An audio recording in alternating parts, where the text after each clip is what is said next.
ይሄ አካባቢ እንደሚታወቀው የሸዋ ዋናው መዲና ወይም ደግሞ የሸዋ ከተማ እንደሆነ ይታወቃል። አንኮበር በመባል ነው የሚታወቀው። አንኮበር የሚለው ስያሜ ኤንኳ በር ከሚል የግዕዝ ቃል የመጣ ነው። ኤንኳ አንበጣ ነው እንደሚታወቀው። አናኩ ደግሞ ለብዙ ነው። ወሀበ ለአናኩ ፍሬሆሙ ይላል ዳዊት። እና ስለዚህ ይሄ የስምጥ ሸለቆ አናት ስለሆነ በበረሃማው አካባቢ አንበጣ ሲመጣ መመልከቻ ማማ መሰል ነገር እንደማለት ነው። ትክክለኛው ትርጓሜ ይሄ ነው። በጽሁፍም ያለው አባቶቻችንም የሚናገሩት። እንግዲህ የስሙን ትርጓሜ በዚህ መልኩ ካየን ይሄ አካባቢ የተቆረቆረው 333 ዓመተ ምህረት በአብርሃና በአጽብሃ ዘመነ መንግስት ግንቦት ወር መጨረሻ ላይ እንደሆነ ብዙ የታሪክ ማህደራት መዝግበውታል። በዘመኑ የነበረው የህግ አሰራር በፍትሐ ነገሥት የተቀመረ ቢሆንም ብዙ አዋቂዎች እንደነበሩ ነው የሚታወቀው። እንግዲህ ከ1535 ዓመተ ምህረት ጀምሮ ማዕከላዊ መንግስቱ እዚያው ወደ ጎንደር አካባቢ ሆኖ እሱም ደግሞ እያረጀ ሲመጣ በዘመነ መሳፍንት አካባቢው ተበላሽቶ ሁሉም ንጉስ የሆነበት ሰዓት ስለነበረ በዚያን ሰዓት ነው ዳግማዊ አፄ ቴዎድሮስ ተነስተው አንድ ለማድረግ ከፍተኛ የሆነ ጥረት ያደረጉት። አፄ ቴዎድሮስም እንግዲህ ኢትዮጵያን እንደ ጥንቱ አንድ ለማድረግ ሲያስቡ ብዙ ቦታዎች ሄደዋል። ብዙ ቦታ ጦርነት አከናውነዋል። ከዚያም አካባቢ አንዱ ይሄ ቦታ ነው። በዚያን ሰዓት ኃይለ መለኮት የሚባሉት ንጉስ እዚህ ስለነበሩ እሳቸውን ለማስገበር ሲመጡ እሳቸው ደግሞ ለቴዎድሮስ አልገብርም በሚል ደብረ ብርሃን አካባቢ አታክልት የምትባል ቦታ ላይ ሄደው የወባ በሽታ ይዟቸው ነበርና ጦርነቱ ሳይካሄድ እሳቸው በዛው አካባቢ አረፉ። ይህ አካባቢ ደህና ምቹ ሆነ ተፈጠረላቸው ለቴዎድሮስ። ወደዚህ መጥተው ዳግማዊ አፄ ምኒልክን በቀጥታ ወደ ሀገራቸው ይዘው እንደተጓዙ ነው። እንግዲህ ከ10 ሆነ ከ11 ዓመት በኋላ ደግሞ እሳቸው ተመልሰው ወደዚህ ሲመጡ በ1857 ዓመተ ምህረት ነሐሴ 12 ቀን በዚሁ አካባቢ መድኃኔ ዓለም ቤተክርስቲያን አለ። እዚያ ላይ ደግሞ ስርዓተ ንግሳቸው እንደተከናወነ ነው። አፄ ልብነ ድንግል 4 ልጆች ነበራቸው።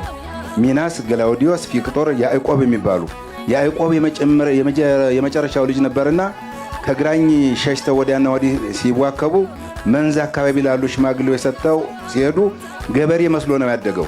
በትረ መንግስታቸው ሁሉ ነገር እነዚህ መንዝ አካባቢ ነው ተጠብቆ የተቀመጠውና ከያዕቆብ ጀምሮ የሚቆጠር ነው የንጉስ ሳህለ ስላሴ ትውልድ ሐረግ ማለት ነው።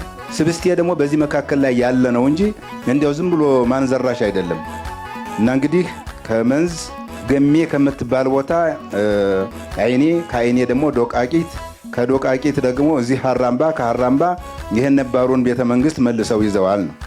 በዚህ በቤተ ክርስቲያን የተከበበ አካባቢ ነው ይሄ ቦታ እና ለዚህ አካባቢ ሹማምንት ከፍተኛ መሪነታቸው የተስተካከለ በህዝብ ዘንድ ተቀባይነት ሊኖረው የቻለው ግብረ ገብ የሚባል ትምህርት ስለነበረ ነው ወገኖች። ግብረ ገብ ትምህርት የሚባለው ሃይማኖታዊ አይደለም፣ ስጋዊ ነው። ለሴትም ለወንድም የሚሰጥ ነው።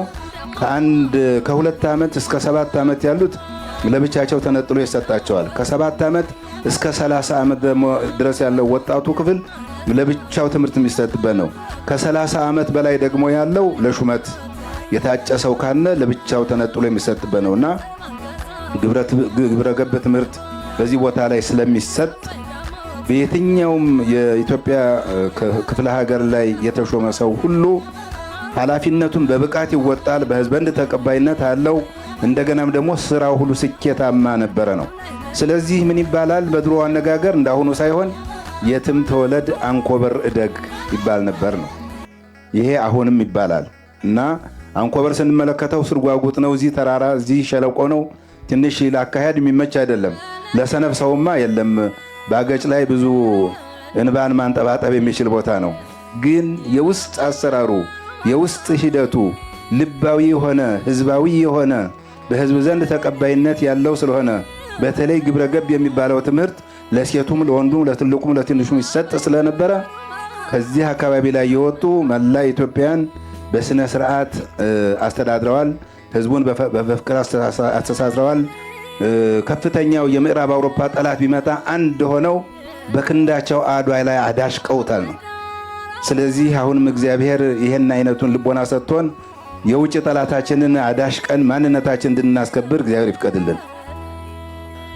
ከዚህ ውጪ ዳግማዊ አጼ ምኒልክ እዚህ ቦታ ላይ በተቀመጡበት ጊዜ አያታቸው የጀመሩት ከውጭ ሀገር ግንኙነት ነበረ። አዲስ አበባ ላይ ይሄ ሁሉ ኤምባሲ ሳይኮለኮል እዚህ ቦታ ላይ የሶስት ሀገር መንግስታት ቆንስላዎች ነበሩ። የፈረንሳይ፣ የጣሊያን፣ የእንግሊዝ። እንግዲህ ቦታዎቹም እዚሁ በቅርብ ቦታ ላይ አሉ፣ ማየት ይቻላል። እንዲያውም እዚህ በኢትዮጵያ ውስጥ ያሉት ብዙ ለማየት ጥረት የላቸውም። የውጮቹ ግን እየመጡ ይህን ሁል ጊዜ ይጎበኙታል እና የቆንስላው ከውጭ ጋር ያለው ግንኙነት ጅምሩ እዚህ ቦታ ላይ ለማለት ነው።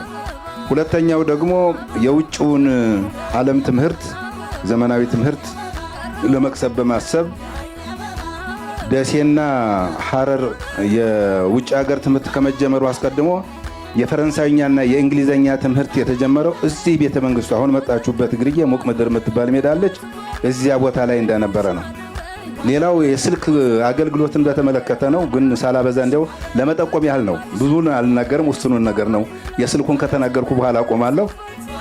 ስልክ እሳቸው እዚያን ጊዜ አዲስ አበባ ነበሩና መስመር ከግምጃ ቤት ወደ ዋናው የመንግስት ጽህፈት ቤት አስገብተው ተነጋገሩ ጋር ሰይጣን ነው መነጋገር የለባቸውም ተብሎ ብዙ ችግር እንደደረሰባቸው ዳግማዊ አጼ ምኒልክ ግን ዘዴኛ ስለሆኑ አይ ተውት በቃ ብለው ከአዲስ አበባ አንኮበር፣ ከአንኮበር ደግሞ በዚህ ወደብ ዘይላ የሚባለው ነገራችን ላይ በዚሁ አካባቢ ነው ያለው የምስራቁ የሀገራችን ክፍል ስለሆነ በዚህ መስመሩ ተዘርግቶ የቀኑን ሙያ የቀኑን ውሎ ማታ ሪፖርት፣ የሌሊቱን አዳር ደግሞ ጠዋት ሪፖርት እየተደረገ የአንኮበርን ስልጣኔ የአዲስ አበባ ህዝብ ስላየ የዛሬን ያርገውና የአዲስ አበባ ሰው በሙሉ ስልክ መነጋገር የተጀመረው ከዛ በኋላ ነው።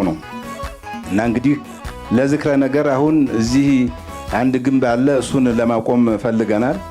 ያ እንግዲህ መጀመሪያው ስልክ ሲነገርበት የነበረ ነው። ሌሎች ልዩ ልዩ ማቴሪያሎች አሉ እዚህ በግቢ ውስጥ ተቀምጠዋል፣ ማየት ትችላላችሁ። እነኝህን ሁሉ በክብር አስቀምጠን ስናበቃ ከወሬ ባለፈ በአይን እንዲታይ በእጅ እንዲዳበስ ለማድረግ ጥረት እየተደረገ ነው። ይህን የጀመሩት ግን ዳግማዊ አጼ ምኒልክ ናቸው።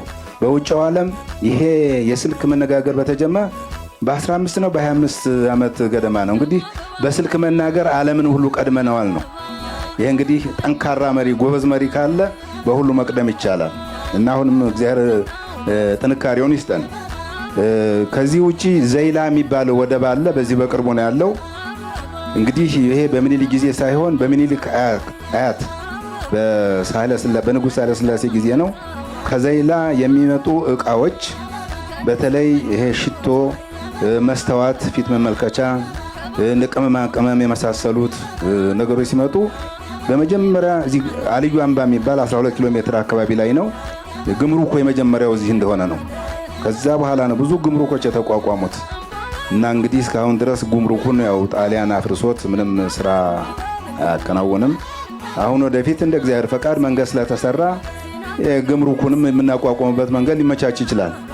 ይሄ የሚሆነው ደግሞ ሁላችንም ስንረዳዳ ነው፣ ሁላችንም ስንደጋገፍ ነው። እዚህ ጋር ደግሞ ይሄ ነገር ተቋቋመ ማለት ደብረ ብርሃንም ደግሞ ዛሬ ዋናው የአውራጃ ከተማችን ነው። ደብረ ብርሃን ያድጋል፣ እኛም ተጠቃሚዎች እንሆናለን እና ይሄን ይመሳሰላል። ባህር ዛፍ ከአውስትራሊያ የመጣው 8 ነበረ፣ 3ቱ አለ።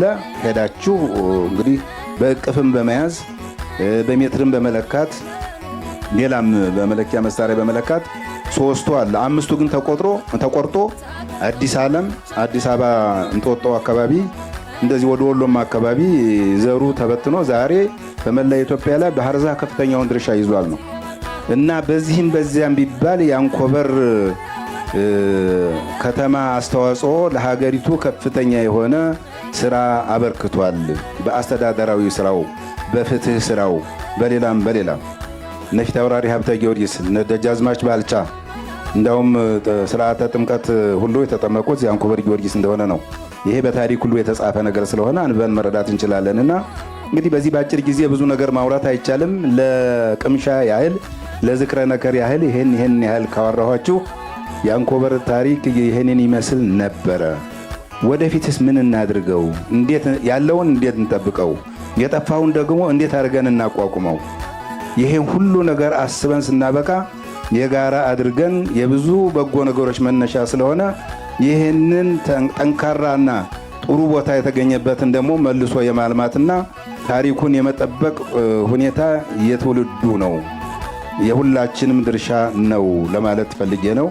ምናልባት አንዳንድ ጥያቄዎች የሚነሱ ከሆነና በእኔ አቅም ስር ከሆኑ ለመመለስ ዝግጁ ነኝ።